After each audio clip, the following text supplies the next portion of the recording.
संसार में रह के सच में मुक्ति मिल सकती है क्या?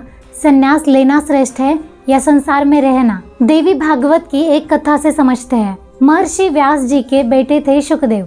जब उनका वेद शास्त्रों का अध्ययन पूर्ण हुआ तब व्यास जी चाहते थे कि शुकदेव विवाह करके गृहस्थ आश्रम में आए, लेकिन शुकदेव जी कहते हैं कि एक तो मनुष्य जन्म मिलना इतना मुश्किल है, उसमें भी अगर मैं संसार के बंधनों में रहूंगा तो मोक्ष कैसे प्राप्त करूंगा। महर्षि व्यास उन्हें समझाते हैं कि संसार में रहकर भी भगवान की प्राप्ति की जा सकती है, लेकिन शुकदेव जी नहीं मानते। आखिर व्यास जी उन्हें आदेश देते हैं कि तुम जाकर मिथिलापुरी के राजा जनक से मिलो, क्योंकि वो संसार में रहकर भी विरक्त है। शुकदेव मिथिला जाते हैं और राजा जनक से पूछते हैं कि आप इतने ऐश्वर्य संपन्न हो कि आप हर दिन 56 भोगों का भोजन कर सकते हो, आप शयन कर सकते हो और अन्य सुखों का उपभोग कर सकते हो, फिर भी आप वैराग्य में जीते हो, ये कैसे संभव है? राजा जनक विनय पूर्वक उनका आदर सत्कार करते हैं और अगले दिन सुबह शुकदेव जी के हाथों में घी से भरा हुआ एक पात्र देते हैं और उनसे कहते हैं कि कृपया आप इसे लेकर मिथिलापुरी का भ्रमण करके आइए,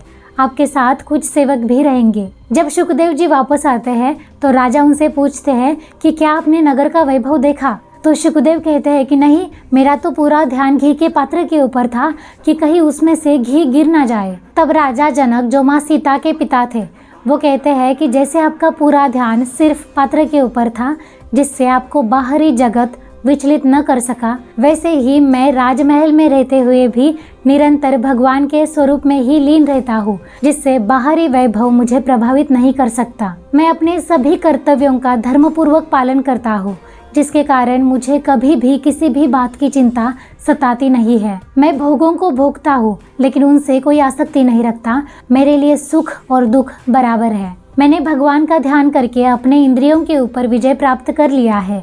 इसलिए हे अनघ, अगर आप संसार में रहकर भी माया को समझकर अपने कर्म करते हुए निरंतर भगवान का ध्यान करोगे तो आप भी मुक्त अवस्था तक पहुंच ही जाओगे। ये सुनकर शुकदेव जी संतुष्ट होते हैं और वे पिवरी जी से विवाह करके गृहस्थ आश्रम में आते हैं। तो हाँ, संसार में रहते हुए भी भगवान की प्राप्ति हो सकती है, बस उसके लिए धर्म अनुसार कर्म करने हैं, ज्ञान अर्जित करके अच्छे संस्कार बनाने हैं और भगवान से समर्पित रहना है।